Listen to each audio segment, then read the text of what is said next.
Israel की एक फितरत है कि वह जब दुश्मन को मारता है तो बहुत बुरी तरीके से मारता है, और ख़ासकर अपने पड़ोसी देशों को। कई बार इज़राइल से उसके पड़ोसी मुल्कों की झड़पें हो चुकी हैं, लेकिन इज़राइल कभी उनसे डरता नहीं है, कभी उनसे हार नहीं मानता, और जहां तक इसकी सेनाएं जाती हैं वहीं पर अपनी नई सीमा बना लेता है। भारत की तरह नहीं कि सीमा का उल्लंघन नहीं करेंगे, उल्लंघन करेंगे और जमकर करेंगे, और जहां तक हमारे सैनिक जाएंगे वहीं पर फिर से नई सीमा बनाएंगे। इज़राइल और फ़िलिस्तीन की दुश्मनी कोई नई नहीं है, लेकिन अब फ़िलिस्तीन के एक चरमपंथी, एक इस्लामिक चरमपंथी संगठन हमास के बीच झड़प बढ़ती जा रही है। पिछले सप्ताह शुक्रवार की रात यरूशलेम की अल-अक्सा मस्जिद में फ़िलिस्तीनी और इजरायली सुरक्षा बलों के बीच झड़प हुई थी। अब ये झड़पें इजराइल और हमास के बीच हवाई और रॉकेट हमलों में तब्दील हो चुकी हैं। इसमें दोनों तरफ से लोगों की जानें गई हैं। हमास ने इजराइल पर 1500 के आसपास रॉकेट दाग दिए। अगर इजराइल के पास इन रॉकेट को नेस्तो नाबूद करने का सिस्टम तैयार नहीं होता तो शायद आज इजराइल की हालत बहुत बुरी होती, और इसी का ये इस्लामिक देश और इस्लामिक मुल्क जश्न मना रहे होते। वैसे तो ये जहां जहां अल्पसंख्यक होते हैं वहां अल्पसंख्यक होने का राग अलापते हैं, लेकिन पूरी दुनिया में 1 करोड़ से भी कम आबादी वाले यहूदी इन्हें फूटी आंख नहीं सुहाते। लेकिन यहां पर ये अल्पसंख्यकों के बारे में सोचना भूल जाते हैं। अल्पसंख्यकों के बारे में वहीं पर सोचा जाता है जहां पर ये अल्पसंख्यक में होते हैं। फ़िलिस्तीन के समर्थन में कई सारे इस्लामिक देश एकजुट हो गए हैं। वैसे तो कभी एक दूसरे के साथ नहीं आते, लेकिन अब ज़रूर आएंगे, क्योंकि एक अल्पसंख्यक समुदाय यानी यहूदियों ने इनको करारा जवाब देना जो शुरू कर दिया है।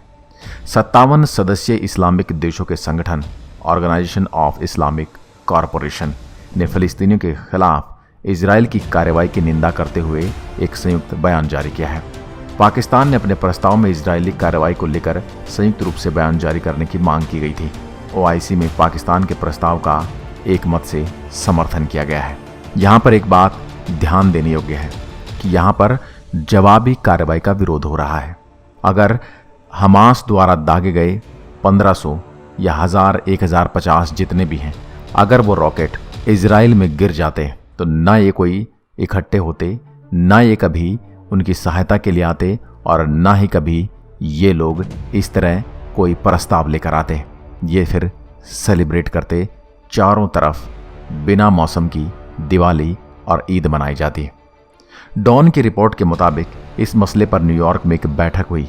तुर्की और सऊदी अरब के राजदूतों के प्रस्ताव को भी मंजूरी दी गई ताकि महासभा का विशेष सत्र बुलाने के लिए अंतर्राष्ट्रीय समर्थन जुटाया जा सके। इस्लामिक सहयोग संगठन के राजदूतों ने संयुक्त राष्ट्र में इस मुद्दे को उठाने के लिए सदस्य देशों का एक गुट तैयार किया है। पाकिस्तान भी समूह का प्रमुख हिस्सा है। संयुक्त राष्ट्र महासचिव एंटोनियो गुतेरेस ने मंगलवार को जारी एक बयान में कहा कि वह फ़िलिस्तीनी क्षेत्र में हिंसा को लेकर काफ़ी गंभीर रूप से चिंतित हैं।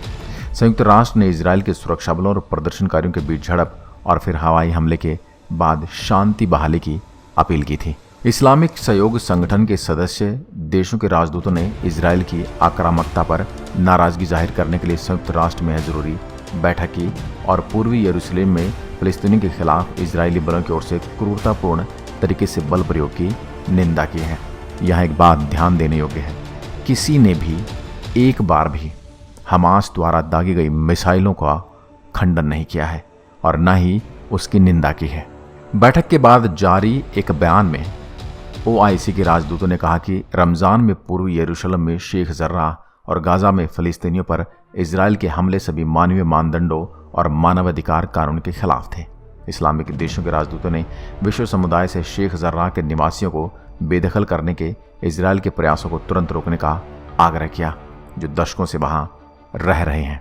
जेनेवा स्थित संयुक्त राष्ट्र कार्यालय के प्रवक्ता रूपर्ट कैलबिले ने रिपोर्ट का हवाला दिया और बताया कि पूर्वी यरूशलेम में 7 से 10 मई के बीच इजरायली हमलों में 900 से अधिक फ़िलिस्तीनी घायल हुए हैं, जबकि वेस्ट बैंक में 200 से अधिक लोग घायल बताए जा रहे हैं। रिपोर्ट के मुताबिक इजरायल के हमले में कम से कम 24 फिलिस्तीनियों की मौत हो गई है, जिनमें 9 बच्चे और एक महिला शामिल हैं। वहीं हमास के रॉकेट हमले में 17 इजरायली घायल बताए जा रहे हैं।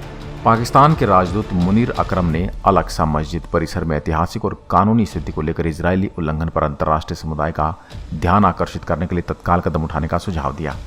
पाकिस्तानी राजदूत ने कहा कि 1967 की सीमा के तहत फिलिस्तीन एक स्वतंत्र मुल्क बने और इसकी राजधानी पूर्वी यरूशलेम हो। 1967 में इजराइल ने पूर्वी यरूशलेम को अपने नियंत्रण में लिया था। सऊदी अरब, तुर्की, ईरान, पाकिस्तान, कुवैत और खाड़ी के कई देशों ने इजरायली हमले की पुरजोर निंदा की है, लेकिन एक बार भी इन्होंने हमास की रॉकेट हमले की निंदा नहीं की है। सऊदी अरब के विदेश मंत्रालय ने यरूशलेम से फिलिस्तीनी परिवारों को निकालने की इजरायल की योजना को खारिज कर दिया है। सऊदी अरब ने भी इजरायल की निंदा की है। सऊदी के विदेश मंत्रालय ने बयान जारी करते हुए कहा कि इजरायल ने अल अक्सा मस्जिद की पवित्रता और नमाजियों पर हमला किया है। इस टकराव के लिए इजरायल को जिम्मेदार ठहराया जाए और फौरन इसे रोका जाए। इस टकराव में अंतर्राष्ट्रीय कानूनों का उल्लंघन हो रहा है। अब इसके बारे में आपका क्या कहना है? अब सुनिए क्या कहा पाकिस्तान के प्रधानमंत्री इमरान खान ने। पाकिस्तान के प्रधानमंत्री इमरान खान ने रमजान के महीने में फिलिस्तीनियों पर हमले की कड़ी निंदा की है, लेकिन रमजान के महीने में हमास अगर इजरायल को तबाह कर दे तो भी ये कभी निंदा नहीं करेंगे। इमरान खान ने ट्वीट किया, मानवता और कानून के सभी मानदंडों का उल्लंघन करते हुए अल अक्सा मस्जिद में फिलिस्तीनियों पर रमजान के दौरान इजरायली बलों के हमले की कड़ी निंदा करता हूं। हम फिलिस्तीनी लोगों के लिए समर्थन फिर से दोहराते हैं। फिलिस्तीनियों और उनके वैध अधिकारों की रक्षा के लिए अंतर्राष्ट्रीय समुदाय को कार्यवाही करनी चाहिए। तुर्की के राष्ट्रपति रेचेप तैयब एर्दोगन ने फिलिस्तीनी राष्ट्रपति महमूद अब्बास और हमास के राजनीतिक ब्यूरो के प्रमुख इस्माइल हनीस से फोन पर बात की। रेचेप तैयब एर्दोगन ने अल अक्सा मस्जिद के पास हिंसक झड़प और फिलिस्तीनियों के अधिकारों को लेकर कई इस्लामिक देशों के प्रमुखों से फोन पर बात की। एर्दोगन ने मलेशिया, जॉर्डन, कुवैत के राष्ट्र प्रमुखों और हमास के राजनीतिक ब्यूरो प्रमुख से इजरायली हमले को लेकर बात की है। अब बात करते हैं तुर्की की। तुर्की की तरफ से जारी बयान के मुताबिक राष्ट्रपति एर्दोगन ने कहा कि अल अक्सा मस्जिद पर इजरायली हमला आतंकी कार्रवाई है। यरूशलेम में फिलिस्तीनियों के साथ हालिया पुलिस संघर्ष का उल्लेख करते हुए एर्दोगान पहले भी इजरायल को क्रूर आतंकवादी देश करार दे चुके हैं। तुर्की के राष्ट्रपति ने कहा कि जो देश इजरायली अत्याचार के खिलाफ चुप हैं वो भी अप्रत्यक्ष रूप से इसका समर्थन कर रहे हैं। मैं पूरी दुनिया और विशेष रूप से इस्लामिक दुनिया से अपील करता हूं कि वे इजरायली हमले के खिलाफ एकजुट हो जाएं। आज की वीडियो में बस इतना ही।